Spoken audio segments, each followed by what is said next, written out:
We're back with This Week in Review. I'm Jeff Voegele for BuzzTV Network, and this program is seen on Xfinity Channel 1098 BuzzTV in Indian River County to 60,000 homes and businesses on the Treasure Coast.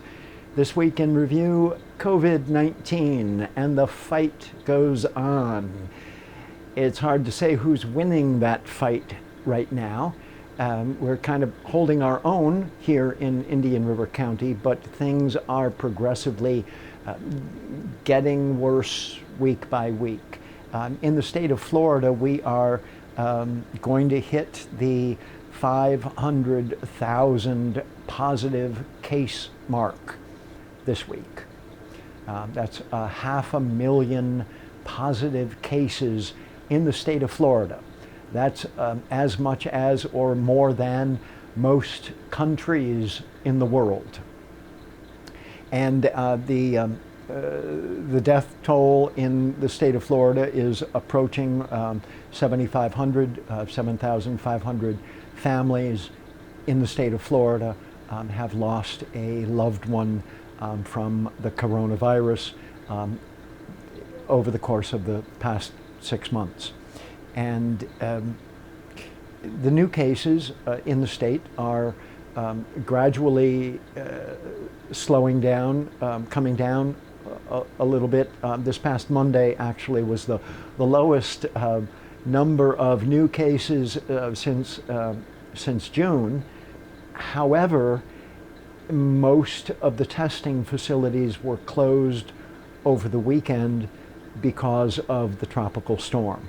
So those numbers on Monday really are kind of deceptive. However, last week the trend had been that the numbers were starting to come down a little bit in hopes that we had peaked with the number of new cases each new day, and that perhaps reached a plateau and now are coming down with the new cases each day.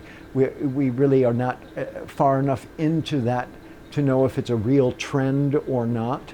But hopefully it is, and hopefully we have at least peaked in the state of Florida, at least with this particular surge that we experienced through the month of July.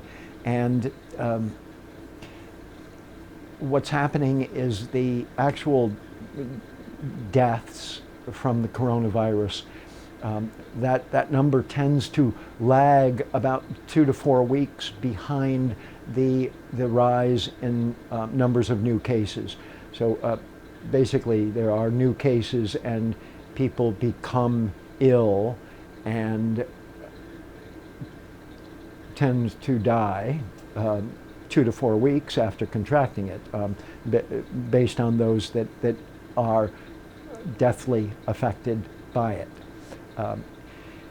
And so the actual death rate in the state of Florida continues to rise as the number of cases continues to come down.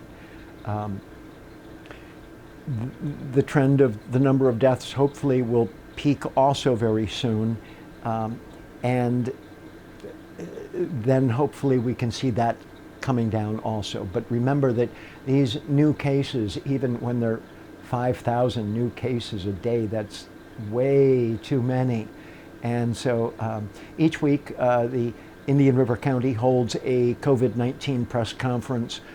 This past week they did not hold one. They were probably getting ready for the tropical storm, so that's acceptable. But the numbers have not been any better this past week than they were the week before.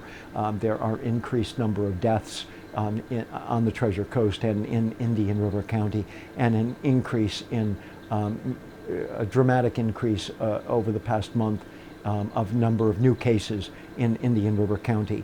And what was made clear at last week's COVID-19 press conference was that at this point COVID-19 has reached the point of community spread. It is essentially everywhere in the community. There will be, I'm hoping, another COVID-19 press conference this coming Friday that BuzzTV Network will attend and record, and then we will air that press conference for you to watch here on BuzzTV after that Friday event. In the meantime, Keep in mind what they're recommending on the county level, which is keep your distance, wear a mask, wear your mask properly. It needs to cover your nose. It can't hang below your nose. Wear your mask correctly. Keep your distance. Stay home. Stay home and watch channel 1098 BuzzTV. That's probably the smartest thing to do. Wash your hands and use hand sanitizer. We're going to take a quick break, and when we come back, who will Joe Biden pick to be his vice presidential running mate?